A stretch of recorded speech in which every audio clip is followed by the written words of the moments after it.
Questions of much graver and universal interest occupy our minds today.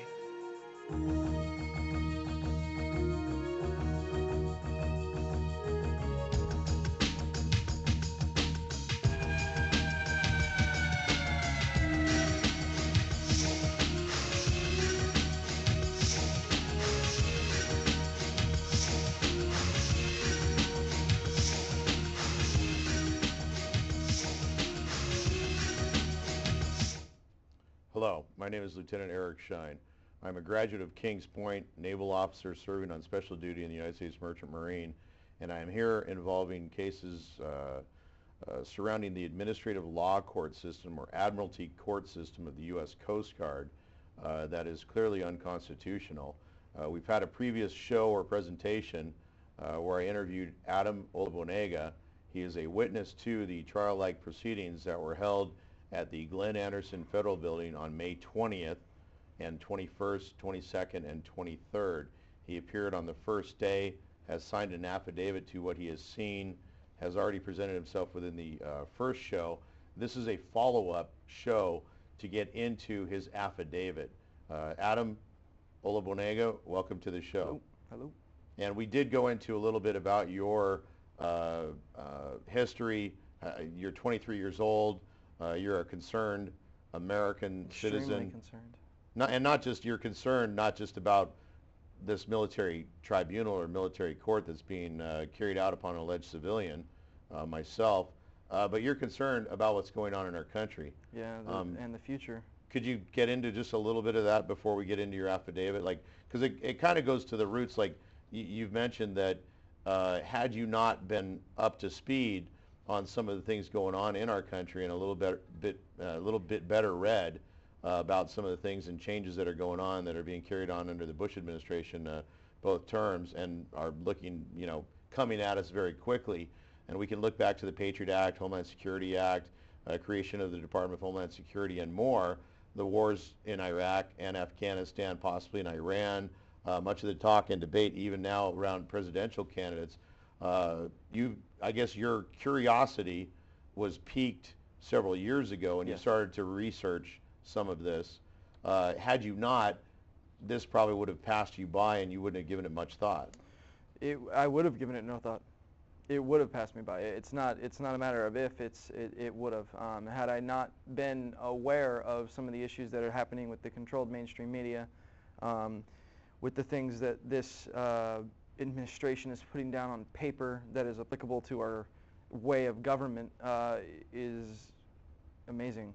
That is destroying the Constitution. And I mean amazing that it's being allowed to happen, and that it's amazing that nobody's stepping up and saying something about it. Well, there are, but I mean, and to be clear, not only am I standing up and saying something and resisting and fighting like the creation of these admiralty courts that are extremely unconstitutional in more ways than one. But again, you have to give yourself credit because not only have you come forward and signed an affidavit, you've also come forward on 2 shows now to, and I think we've talked about that. Are you afraid of doing the right thing and telling the truth? Not at all. Could you tell the viewing audience why not? Well, as long as we stand up for what's right in this country, and as long as we are focused on the future of this country and not necessarily giving up some liberties to be able to protect ourselves from an outside enemy, as long as we are withholding what we've always had, which is our way of government, our way of life, and the truth, and we should be okay. And as long as we worry about protecting ourselves and not worry about just being afraid of everything and basically listening to what the mainstream media tells us is what's going on, we really should read more and understand more about what's going on outside this country as opposed to just letting them tell us what's going on outside this country. Well, and reading and learning and knowing our history, because a lot of what's going on has been done before. Yep, multiple times by multiple different countries. Right. And it is a program of building up civilizations and public trust. It seems to be a schematic, yeah. It seems a paradigm. Yeah, it seems to be something that is used from nation to, maybe not nation to nation, but country to country. Yeah, true, to an extent. And even now to where they want to build us up into the North American Union. Which they already have done. And they've already done it. Well, and you've already seen too, like last week, The 23rd. Right. May 23rd, the South American Union was 12 official. nations. Was official. Nobody is talking about that in our mainstream media. Why? That's a huge deal. Right. Last time I checked, a lot of people know what the European Union is. Well, you've literally got that same thing in South America happening. That's a huge deal. Why aren't we talking about this? Why aren't we talking about the Security and Prosperity Partnership of North America? Right. Why aren't we talking about how the President of Mexico, the Prime Minister of Canada, and the President of our country met in New Orleans, was talking about their port system. It was all about the port. They didn't meet there because of the reasons that they put on their website. They met there because of the port, and they wanted to control that because not only is it the highest volume port in the world, it's the 5th largest, it takes the 5th largest amount of cargo. And I misstated, it's the biggest port in the world. I apologize, as far as size. Which port are you talking about? The New Orleans port. Right. The port of New Orleans, there's 2 ports. Right. The port of New Orleans and then like Louisiana port. If you combine those ports as far as size, it's the biggest. And then if you take as far as amount of cargo it takes in, it's the 5th largest in the world. So it's a big deal. Right. Well, and LA is huge too. I think it's #1 port. Yeah. A lot of issues go into this, and it's not just about dissolving the United States under the Constitution and or rule of law and or oppressing the people so that they can carry this on, create this North American Union. It's about stealing the public trust. It's about stealing the Commonwealth. It's about privatization of everything. Taking the infrastructure, right, taking everything. And putting it in their own pocket. And that includes our courts, that includes our highways, that includes our military, that includes our intelligence assets, that includes our Congress to some extent. And I think you've seen, whether it's under Article 51 and or some other legislation and or executive orders, that I believe it's under Article 51, Congress would move under and become a stepchild to the president. Yes, and it literally states he takes sole power. Right, as a dictator. Period. And when you see things like what you've experienced on May 20th, 2008 at the Glenn Anderson Federal Building in my trial, where a branch of military of the U.S. Coast Guard is prosecuting an alleged civilian for quote-unquote being depressed, which is, you know... ludicrous. Right, but then you can also see that it's not something to laugh at, and I don't mean to, you know, because it is kind of, you know, first impression or first reaction or nervous reaction is to kind of laugh it off. Well, that's, yeah. But then when you start to think about it, you start to realize that it is psychological warfare. It is cruel and unusual. It gets into the PTSD issues with the troops. Which is happening a lot with the troops coming back from Iraq. And the suicide rate. And when you think about veteran disarmament bill. Right, and you think about the, because they don't want any of the troops with PTSD or potential PTSD to be able to have arms. Because they also know that the troops coming back from Iraq that know that it was an unjust war may be a little bit pissed off, to use the French. Yeah, and we're not even going to get into the Pat Tillman case, but just look into that. Right, and Pat Tillman is an important case. But here, when you charge somebody and prosecute somebody aggressively for 5 years with the overwhelming resources and assets of a branch of military, and you don't provide them, like, you know, if the Navy was going after somebody like Lieutenant Watada, he still gets his medical benefits. He still gets his pay. He doesn't lose rank or grade or anything else. He still has housing because he's presumed innocent, which is constitutional. Which is the way we're structured anyway. Even in the military. Yeah. That the presumption is of innocence. But under the Napoleons 1, 2, and 3, and even under Bismarck and others, and much of this from Germany, it's Napoleonic law, especially in my situation, where I've been presumed guilty, which is unconstitutional. And I don't know if you heard, but the judge actually at some point in the proceedings before I was able to actually put up any kind of a defense, he accused me of being diseased. I think that was after you had left. That may have been after I had left. And Captain French, who was the doctor from the Coast Guard in uniform, a military officer from the Coast Guard, also said on the stand, which you weren't there for, that I was quote-unquote diseased and that I should accept it and that I quote-unquote needed treatment. Did you see anything in any kind of indication in those proceedings that I was quote-unquote diseased and or medically, mentally incompetent, especially compared to the people that that I was up against in those proceedings? Absolutely not. Did you see anything by those people, whether it be, you talked, well, we didn't really get into it, but Cecil Ray, the first assistant engineer on the Maui, he spoke about Vietnam. I challenged him on that, and he actually didn't serve in Vietnam. He'd actually prepared some ships in San Diego for Vietnam. Which were shipped over, right, if I'm not mistaken, right? He He wasn't even on the ships going over. Right, there, exactly, right. Yeah, he So never left California. Yeah, exactly, right. So he didn't So if serve you call in that Vietnam. serving in but Vietnam, he did try to play it off as if he did serve in Vietnam. Yeah, he made it sound as if he had a war a badge. patriot, right, Yeah. and had served in the military and Yes. everything else. But you also heard him talk about the talking cup. Yeah. What was that all about? I guess it was his way of putting you in your place. I guess that he maybe wanted to, I guess he was through Being interrupted? well, it wasn't really interrupted. You were objecting to incorrect statements that he was making. And you thought those were fair objections? Yeah, not only were they fair, but They were proper? they were extremely valid, and every time that you had this objection that totally contradicted what he said, he would then just get irritated. You could see it in his face. He was almost like getting like demoralized every time that you were throwing across another valid point. And so he eventually at one point stood up from the witness stand, grabbed a plastic cup, was shaking it, walking towards me, and I did put into the record that he was, let the record reflect that the witness is standing up, walking towards me with a plastic cup, calling it the quote-unquote talking cup, and trying to present and give it to me. Yeah, he was trying to gain a psychological edge. I mean, but don't you think it was totally inappropriate? Oh, well, yes, but he was trying to gain some sort of edge. But do you think he was trying to take back what he was losing? But didn't it show, too, that there might have been some kind of a psychological edge on his part, that he may not have been or should not have been in that position as Absolutely. First Assistant Engineer or Chief Assistant Engineer? Especially if he does, through the proceedings, it was determined that as far as the training and the education, he did not have as good as a background as other people necessarily in a ship. Like myself. Like yourself, like others in your position. Like you even said, there were no other people that went to your school, that went to your way of training to... Did I make it seem, though, like my school, like I was better than he? No. Did I make it seem like I knew what I was talking about? And, I mean, did I not present it in such a manner that it was clear there was a difference of opinion and a difference of education? Yes.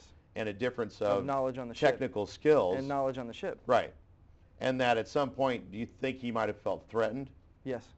And that was probably part of what was going on. Yeah. I mean, the best way I could probably describe it is I don't know if anybody's been in a job where they have managers. Right. Well, have you ever been working somewhere a very, very, very long time, and then all of a sudden somebody gets hired to be your manager outside the company? Right. You're a little upset. You're not angry at them. You don't hate them or anything. Yeah, it's not the individual. But it's like they're not as qualified as you are for that position because you know you've been working there already, and that's kind of like the situation you were in. But you've also been looking towards that position as a goal. Yes. You're fighting to get there, and then all of a sudden, they just hand it to somebody without else. any discussion, management pulls somebody in. Bam. But here it wasn't that wasn't the situation. I'm using it as an example. Granted, but I was just trying to do my job. But there was also issues of my father dying while I was on board this ship. Yes. He did not remember.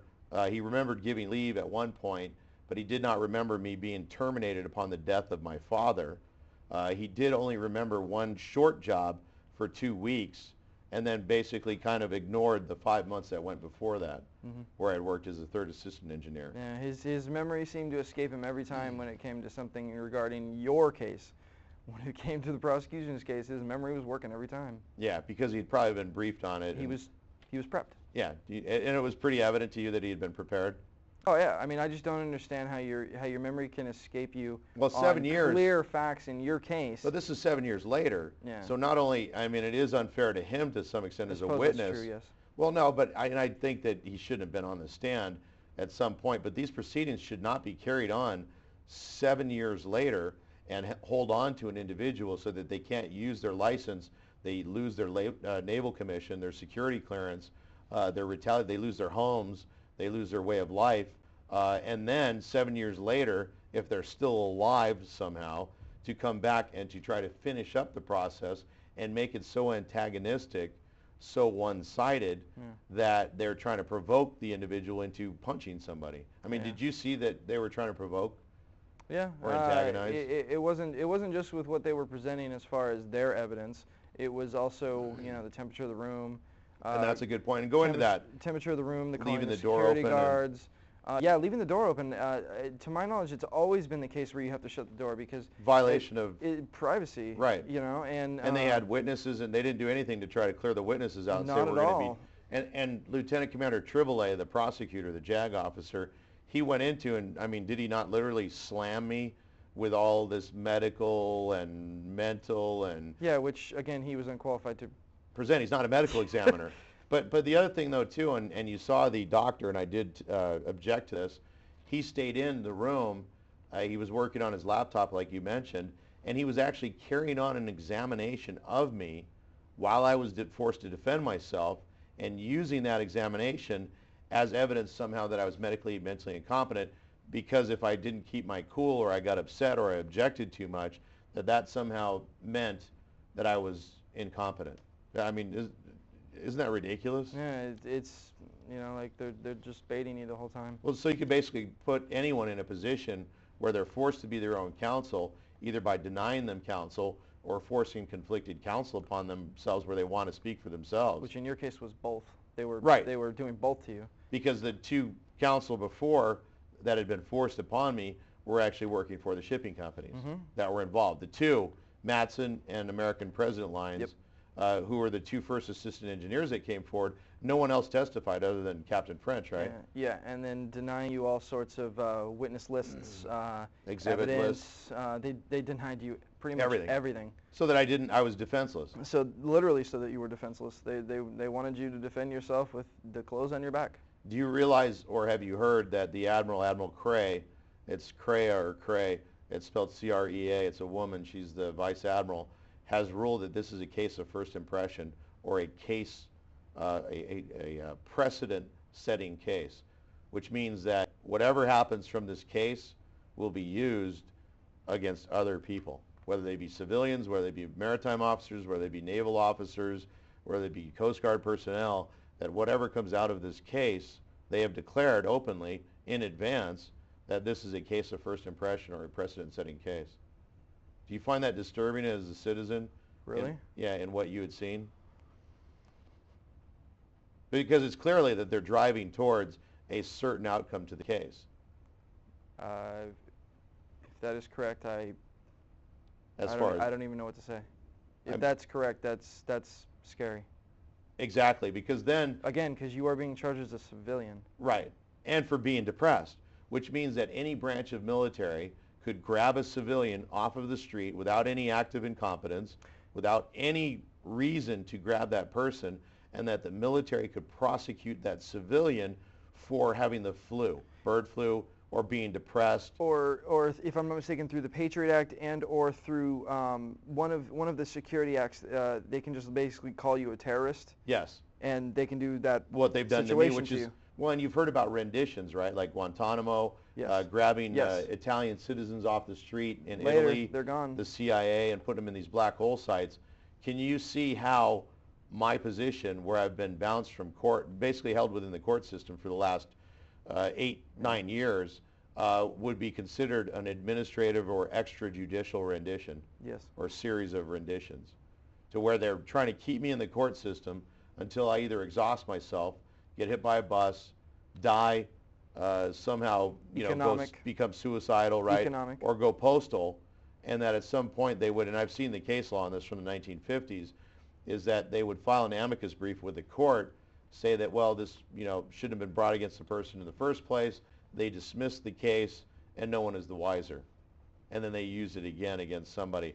But herein it's very scary, too, is because they're trying to create these courts under common law, courts that don't exist by an act of Congress, don't exist by a grant of authority from Congress or the people, and go after an individual, seize venue and jurisdiction, just like they would seize property from an elderly person by declaring them incompetent, and create venue and jurisdiction on the first case by declaring the first target to be medically, mentally incompetent, so that they can't fight venue and jurisdiction. You create the law, and they use it to create the court. But when you think about it, like, the argument over chicken and egg, how can you have the court, hold the court, create the court precedents when the court doesn't have a lawful means for existence? And well, and they're actually using it's 46 USC 239, which is the Shipping Commissioners Act of 1871. Which is expired, if I'm not mistaken. Well, no, it's changed back and forth, and it was intended, though, for something else. It was intended to protect seamen from being shanghaied. No, it was another one that I'm thinking of that Reagan eliminated. Well, it was the same thing. No, it was, what happened was it was seized by the Coast Guard in the middle of World War I in 1915, but the shipping commissioners were appointed by a federal district court. They were judicial officers, almost like special masters. They were officers of the court to go out and investigate and carry on in judicial investigations of a separate and distinct branch of our government. They were intended, like a baseball commissioner, to go out and have specific knowledge of the industry and protect the people and do so at the ship. What happened, though, was the Coast Guard took it over as an executive branch, part of the executive branch, took it away from the judiciary, and then it's been, well, and Congress has stepped in several times, taken it away from the Coast Guard, dissolved it. The Coast Guard even tried to give it back to the position was created to protect seamen from ships' captains and shipping companies, and the Coast Guard, through a NAVIC, a Navigation Vessel Inspection Circular, it's like a policy order that they put out, or like almost like a executive order, like from the president, but this is coming from the Coast Guard. And it's not controlling, though, it's just guidance, to where they tried to give the position of the shipping commissioner that was created to protect people from the captain back to the captain that the law was created to protect people from. And then the Coast Guard took it back from them. Coast Guard held on to it a while, and then it was taken away. And we're supposed to have our rights in the federal judiciary under Admiralty and General Maritime Law.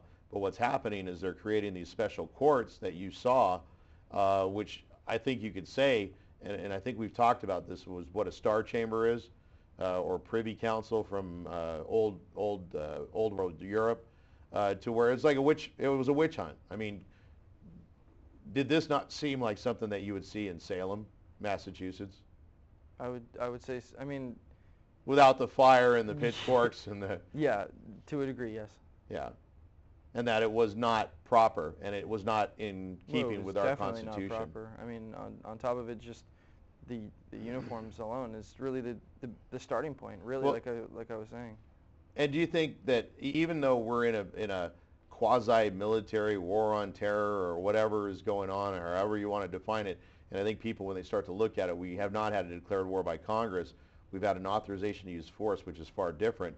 But no matter what condition we're under right now, do you think that these courts are appropriate at any point in time? No. At all? At all. Ever? Ever. Even after, say, a nuclear holocaust? Even more so then. Right, because more so then, because in a time of chaos, you cannot have something like that happening, because in a time of chaos, people are just going to react. Fear. Exactly, out of fear, and they're not going to use their. I mean, I don't want to say this because it sounds. They're not going to use their intellect. They're going to use their. Exactly. I didn't want to say that, but it's like that's essentially what's going to happen. I mean, like think about if you were ever put in a situation of chaos. Think about it if you were in New Orleans when all that stuff was happening with the hurricane. That's chaotic. Well, and imagine how you would handle it if you were there. And some of the players here, Admiral Allen and Brzezinski and others, have been surrounding behind the scenes administratively not only 9/11 and some of the trust funds. Brzezinski was involved in that and keeping money away from some of the families and stuff, but they're also involved in what went on with Katrina and Rita. Can you say something? We're in the last couple of minutes. As far as you've stepped forward. Can you tell other viewers why they need to step forward, and not just for me, but for themselves and for others? Because what is going on right now is so gravely serious that if they do not step forward, all may be lost. Well, we collectively, we definitely do have to step up as far as building our awareness to things that are being put down on paper as far as legislation, and as far as what the president is doing with our troops. As far as everything that's going on, we have to be more aware. We have to understand that what they say the truth isn't always the truth, and they've lied to us in the past. They can lie to us in the future. They can lie to us in the present. We have to. But in this particular instance, where the GAO is now looking into investigate, and at some point people say, oh, okay, fine, we're okay now. Actually, it's more important that the pressure and the heat be turned up even more so to make sure that the GAO does its job. that Congress starts Yes. to know and find out about what's really going on in these proceedings. And they don't just do it to cover it up. Well, do you think that those proceedings, the trial that you saw was political, that it was personal? To you? Yes. Yes.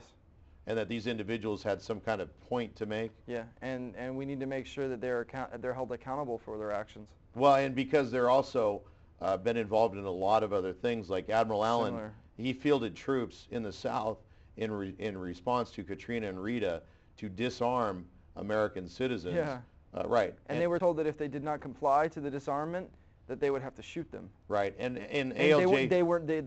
the civilians didn't even have to point a gun at them. They just said if they didn't comply, you make them comply. Right. And ALJ Brzezinski was involved in sitting on some of the 9/11 trust fund cases to where he did everything with Special Master Kenneth Feinberg to keep as much money away from the families, keep as much money in the trust fund as possible so they could come in and steal it later. He's also ruled on cases Rendon versus TSA. He lost records of a mentally retarded, or I'm not sure if the kid was autistic, individual who had been gang raped or raped multiple times in a mental health care facility or where he was staying. His mother had filed complaints, and Brzezinski had lost the record and lost the complaints involving this individual. He should not be sitting on this type of a case. He's also ruled on Rendon versus TSA, to where we are all now responsible for a $700 fine if we curse in an airport. And that's just a small sampling of some of the dirt that this guy has been involved in, and he's sitting in this position of power and authority, and he needs to be removed. He also was involved in a commerce case involving Iran, interestingly enough, blocking parts getting into Iran that would have kept oil on the market, and he has a law partner that speaks Farsi. So he's not only involved in war profiteering, but oil profiteering and more, and this guy needs to go to jail. Wow. How do you respond to that, right? That's what, no, and that's the kind of people, and it's not just about me. Those kind of people, they get passed around, like you see what's going on with Scott Block from the Office of Special Counsel. Alex Kaczynski was in the same position a while back, and he was doing the same thing that Scott Block is doing, and he's directly involved in my own case, sitting on top of the Ninth Circuit right now. That's it. That's all the time we got for. And, you know, I see that look in your eyes that, wow. And this stuff is serious, and we need to step up to the plate. And I thank you for doing it. I thank you for stepping up to the plate. That's it, folks. Questions of much graver and universal interest occupy our minds today.